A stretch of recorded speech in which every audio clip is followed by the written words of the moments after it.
stormy seas and lost souls. Who is it? She's dreamt of this before. It's coming. Is it? They say dreams are visions of our memories, thoughts and fears, as seen by our inner eye.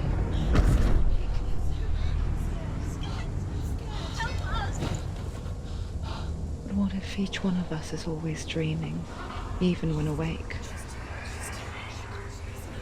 And we only see what our inner eye creates for us. Is this what hell is? A world shaped by Senua's nightmares. Maybe that's why people fear seeing the world through her eyes. Yes, she's scared. Because if you believe that Senua's reality is twisted, you must accept that yours might be too.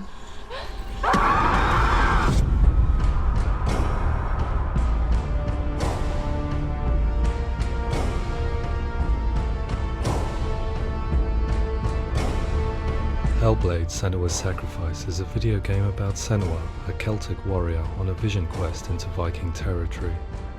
But what sets our hero Senua apart is that she suffers from severe psychotic mental illness. He knows she's getting closer. He can feel her coming closer.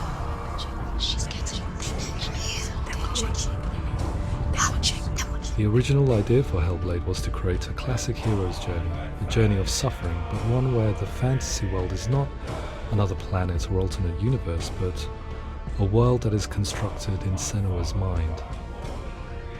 But to do so would mean putting psychotic mental illness at the center of the experience, a subject that is still considered taboo, and a challenge that was both terrifying and exciting in equal measure. In Hellblade, the starting point was a newly discovered Celtic goddess called Senua in Ashwell, Hertfordshire. When first discovered, her name was thought to be Senua, a name which I liked and kept. I wondered if Senua might have been a Celtic warrior like Boudica who stood up to the Romans. While the Romans had conquered all of Europe, there was a group of Celts up in the furthest reaches of the Roman Empire that could not be conquered, the Picts. And so the Romans built a wall, called Hadrian's Wall, that spans across Britain from sea to sea to keep the Pictish barbarians at bay. The Picts were known for their war paint, painted on with woad, and their matted hair clumped with lime. And so Senua would be a barbarian Pict in this image. What's your name? Senua. I haven't seen you before. I don't live home much. Oh, Zeno's daughter. I have to go. Wait! Orkney is off the coast of Scotland and was inhabited by the Picts, steeped in history and mystery, and so I made Orkney Senua's home and set the stage for a crisis. In the late 8th century, the first Vikings landed on the Orkney Islands. The population of the Picts crashed thereafter, replaced by the Norsemen of the 9th century. Were they wiped out? We don't know for sure, but it would seem likely given the reputation of the Vikings. The Northmen's brutality is legendary. High-ranking leaders and chieftains of the tribes they conquered were often offered as sacrifice to their gods. The most brutal of these sacrifices was known as the Blood Eagle. I imagine Senua as a young female warrior who returns home from exile to find her partner, Dillion, brutally sacrificed to a Norse god by these hellish warriors from a faraway land. I imagine the horror of this moment and how it would have dragged her deep into mental torment.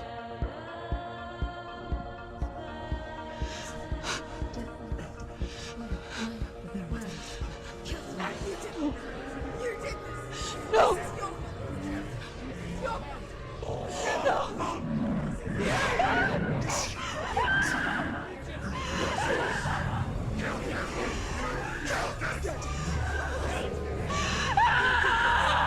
I came to learn that the Celts had a sophisticated and nuanced perspective on the nature of mental disorder.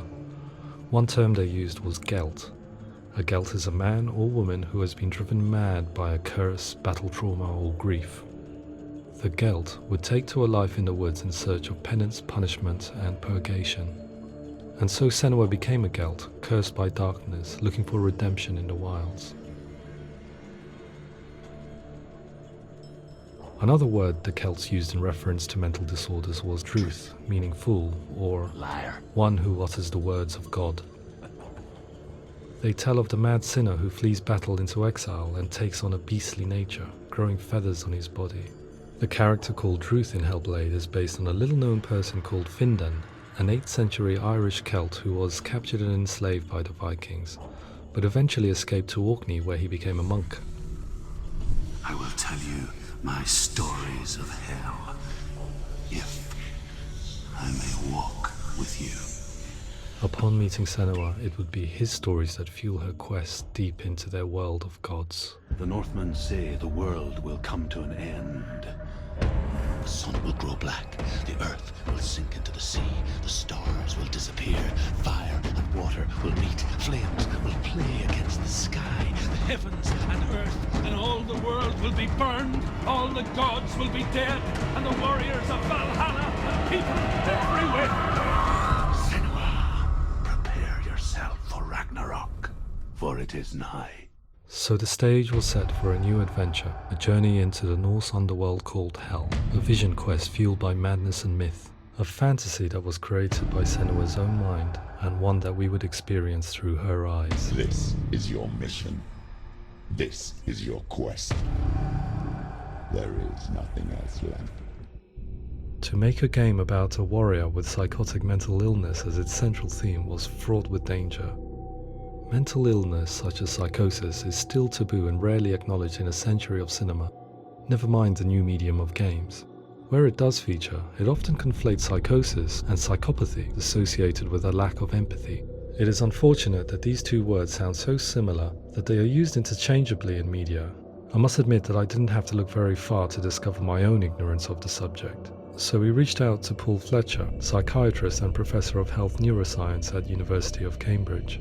Psychosis is a descriptive term, and it refers to having a loss of contact with objective reality. So it's characterized by two main sets of symptoms. One of them is hallucinations, where somebody experiences perceptions when there is no actual objective thing out there to perceive. You're already dead. Who are you? And the other is delusions, where somebody comes to very often bizarre, unpleasant, frightening beliefs when there's no good evidence in favor of them. There's no doubt about it. The source of the darkness is in Helheim. And the goddess Hela holds his soul there. We reached out to Welcome, a biomedical research charity that spends billions on research and awareness programs aimed at improving health. Mental health hasn't always been presented in the media in a way that is particularly helpful. It can be challenging to engage people with the subject matter, and there are a lot of preconceived ideas about mental health, and particularly schizophrenia and psychosis. So we hope our support allows the team to continue to collaborate with Paul Fletcher and with those who have experience of psychosis to create a game that provides a fresh perspective on the condition and allows audiences to engage with it in a way that just wouldn't be possible in any other medium. What started out as a brief consultation convinced me that we were only scratching the surface of an immensely deep and interesting subject that could enrich and change the very nature of the game. That's cool. Thanks so much for coming here. Pleasure. Thanks. It was really interesting for me, and I'd love to be involved. I think it's fascinating. Absolutely. Our understanding of psychosis is still very much a mystery, and ways of treating it are still primitive compared to physical illness.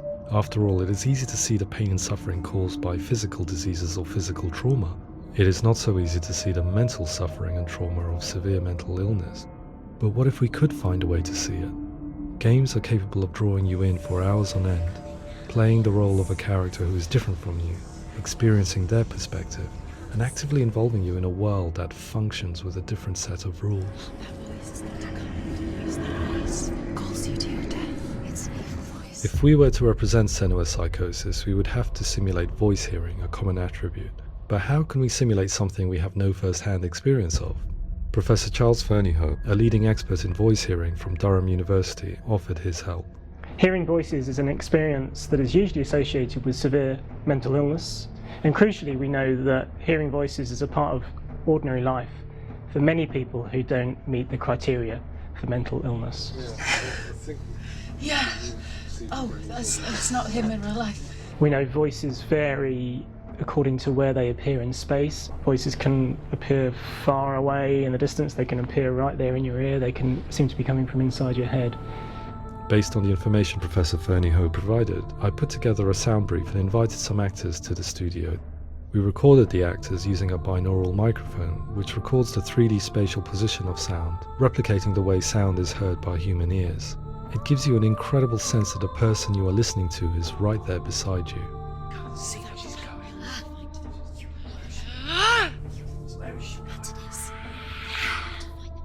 Rachel Waddingham from the Voice Collective came to our studio with 2 young voice hearers to speak to our team. We talked at length about their experiences and they listened to our tests, giving us feedback on how we could improve on it. Everyone hates her. She's cursed. It's very hard to represent what this experience is like, partly because it's such a personal, intense, emotional experience. It's testament to how Ninja Theory have been listening to what the researchers are saying, but also, crucially, listening to the experts by experience. What they've come up with is so compelling. It's by far the best representation I've heard of what these experiences are like.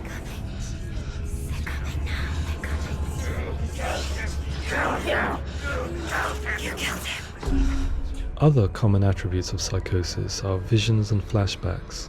We met with Recovery College East, who work with and care for people recovering from severe mental disorders. A group of service users gave us their first-hand account of what they experience.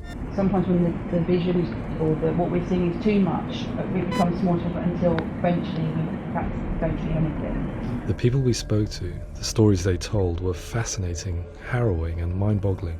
The reality of what people experienced was vivid, far exceeding what I could possibly have imagined. We went away itching to represent some of these visions and flashbacks in the game. As we all know, my heart is so, love is so far away. Don't you know how I wanna feel deeper? I could never know how you grow, all these days are killing me. Now I see deep in me insanity does unfold.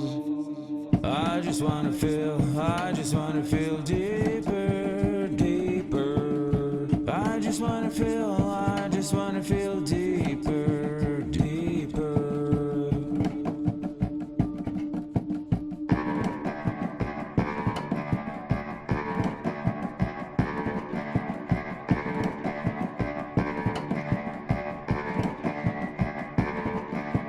As we all know, my heart is so, love is so far away. Don't you know how I wanna feel deeper?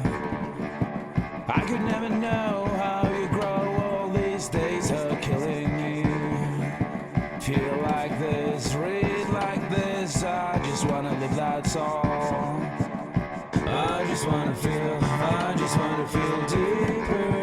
deeper.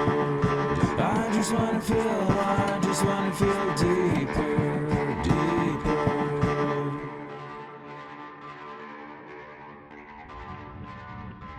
To refine our work, we continue to hold meetings with Recovery College East over the course of a year and a half, showing them what we had achieved so far and refining the in-game representations based on their feedback. With their help, flashbacks, visions and changes in perception were woven into the story and gameplay of Senua. The students that are involved in this project are incredibly excited about being involved. They have described the experience as being important because it values their lived experience and shows that despite what we have been through, all of that experience becomes valid, that actually it's something that we should all be talking about. The experiences described range from beautiful to frightening beyond comprehension. I heard of a girl who has to live with an angry voice screaming at her, slamming on her doors and walls 24 hours a day. I met someone who would often see hanging corpses in a room, so real that she would sometimes try to rescue them. The panic and fear that comes with such visions is entirely understandable, and it can be a living horror for some. Worthless, weak, pathetic. Go on, feel sorry for yourself, because there is no one left to do that for you. I was urged by one fellow that we should not shy away from showing this horror, and so I was perpetually torn in making Hellblade. Had we gone too far with our representations or not far enough? broken and lost. Just like your soul. Come on.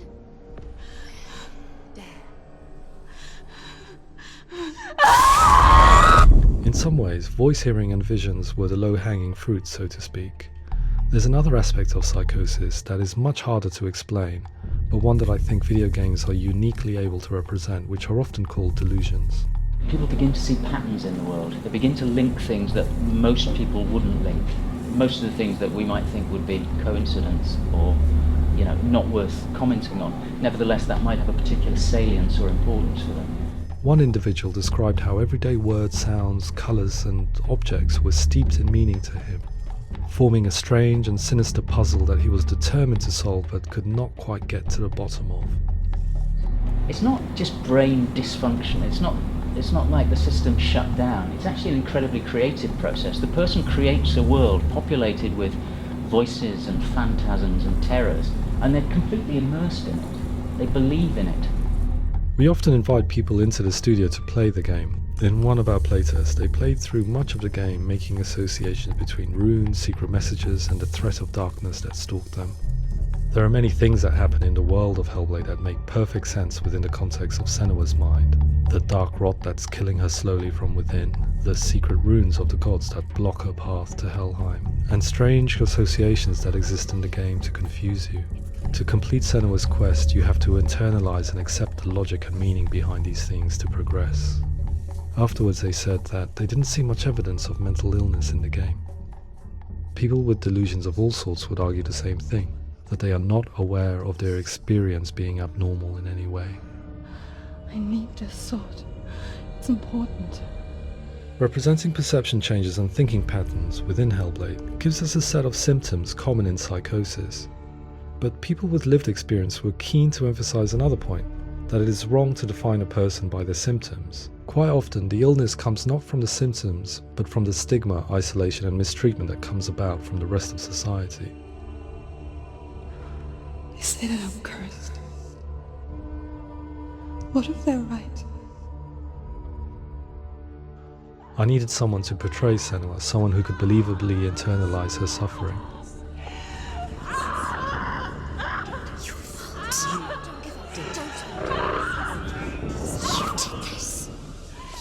Melina Jurgens, our video editor, had been a stand-in for Senua over a few months while we perfected our motion capture techniques. Without realizing it, she had already auditioned for the role, and I knew her well enough to know that I didn't have to teach her to act, but to relive her own internal pain. As often is the case, those who have suffered mental anguish are never far from us.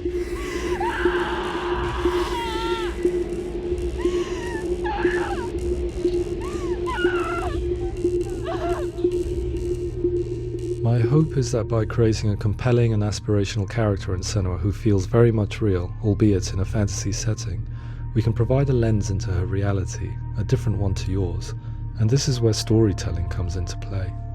I imagined her life based on common threads in real people's lives. She was always prone to psychosis as a child. Her mother Galina also heard voices and had visions, so perhaps there was a genetic aspect.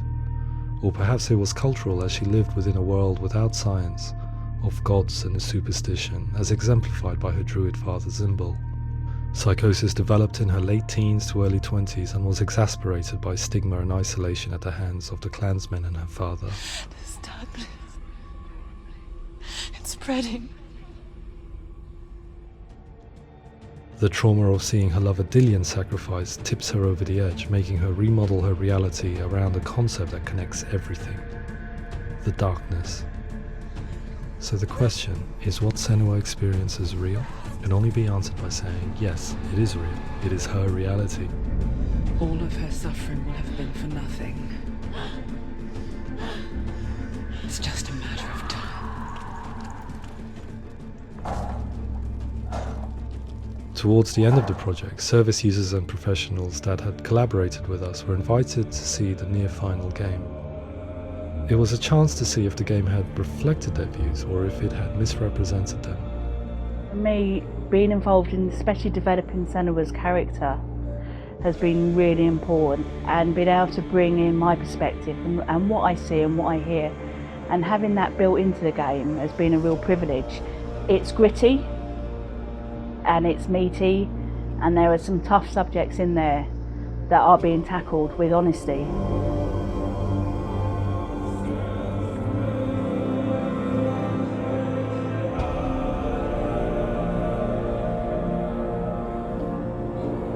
I was blown away by it today, absolutely blown away. It was just fantastic to get the opportunity to use our lived experience in a very creative way. There's nothing tokenistic about the work we've put in. It feels like we've been listened to, things have been taken on board, and I think there was a lot of realism in the game itself, and it feels very authentic.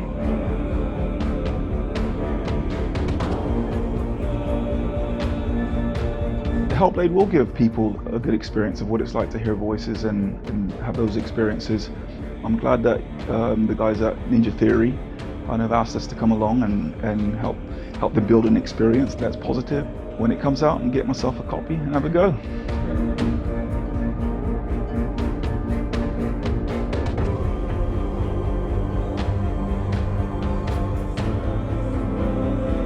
I think all the way through I was really inspired by how the conversations have translated into the game in a way that I think I didn't imagine was possible. So wonderful, really wonderful.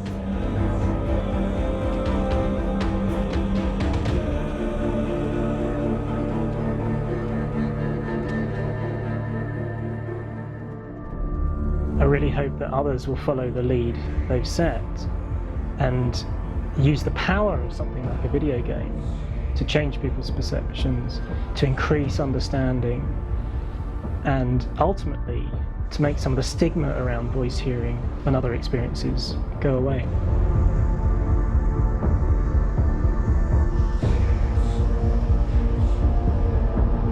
For me, it was really exciting to see something that I explore scientifically being represented so beautifully in a character who's trying to penetrate the mysteries of the environment in which they've been placed, with all of this strange uncertainty and noise and conflicting information that they're getting.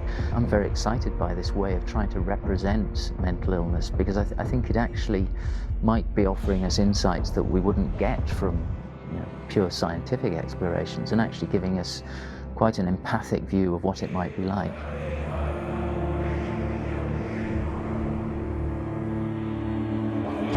Mental illness has been with us for as long as we have been on this planet, but why? Why hasn't evolution stamped out this weakness from within our gene pool? I often pondered this question until I realized that the question had an inbuilt flaw. It assumes that being and thinking differently is a weakness. The only reason we have computers, spacecraft, medicine, poetry, art, and yes, even video games is because individuals are able to simulate new abstract realities in their minds and share them with the rest of us.